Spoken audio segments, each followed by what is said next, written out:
Hey, future Python developers, ready to join millions of programmers worldwide who've chosen Python as their coding language? Today, I'm going to walk you through the complete process of downloading, installing, and testing Python on your computer. And trust me, it's easier than you think.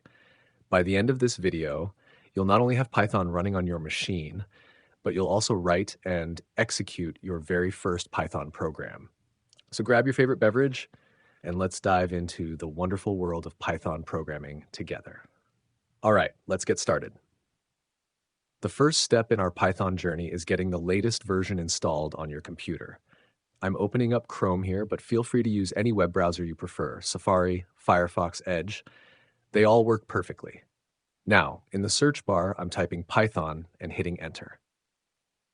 You'll see tons of results, but here's the golden rule of software downloads. Always go to the official website. Look for python.org. This is Python's official home, and it's the only place you should download Python from. Trust me on this one. Beautiful. Welcome to python.org. Notice how clean and professional this website looks? That's because Python is maintained by an amazing community of developers who care about quality. Right here under the download section, you can see the latest version, Python 3.1.13.7. But wait, there's something cool I want to show you. You can either click directly on that download button, or if you're curious like me, click on all releases to explore more options. Fascinating stuff here. Look at this downloads page. It shows you the life cycle of different Python versions. See how Python 3.13 will be supported until October 2029. This gives you confidence that you're choosing a version that'll be around for years to come.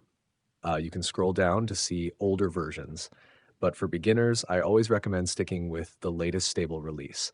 It has the newest features, best security, and longest support life.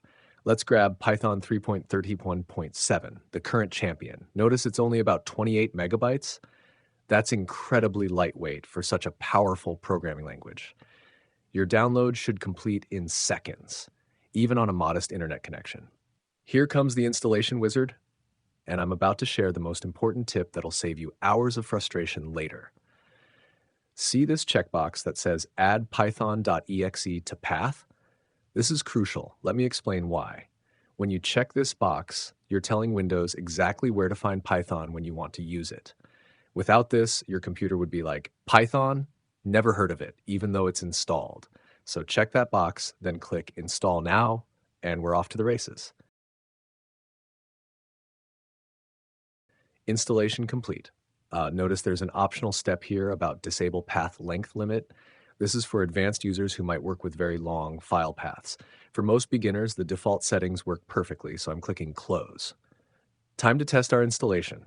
I'm opening Command Prompt. Now the magic command python-version, and there it is. Python 3.13.7. If you see this, congratulations, you've successfully joined the Python community. But we're not stopping there. Let's write actual code. I'm creating a new text file on my desktop and renaming it to test.py. Notice that py extension? That tells your computer this is a Python file. I'm opening it with Notepad for simplicity, but you could use any text editor. Here's our first line of Python code. Here type print, and inside small bracket under double quotes, type hello Python ! Save it and let's run it. Back in command prompt, I'm navigating to the desktop with cd desktop, checking our file exists with dir, and then the moment we've all been waiting for, python test.py. Boom! Hello Python appears on screen. You've just written and executed your first Python program. How amazing is that? You've just taken your first steps into Python programming, and I'm genuinely excited for your coding journey ahead. If you found this tutorial helpful, smash that like button. It really helps other beginners find this content. Subscribe and hit the notification bell because I've got tons more Python tutorials coming your way, from basic syntax to building actual projects. Drop a comment below with your hello Pythons. I love seeing your success. And if you ran into any issues, don't worry. Comment your problem, and our amazing community will help you out. Welcome to Python Programming, Future Developer. Your coding adventure starts now.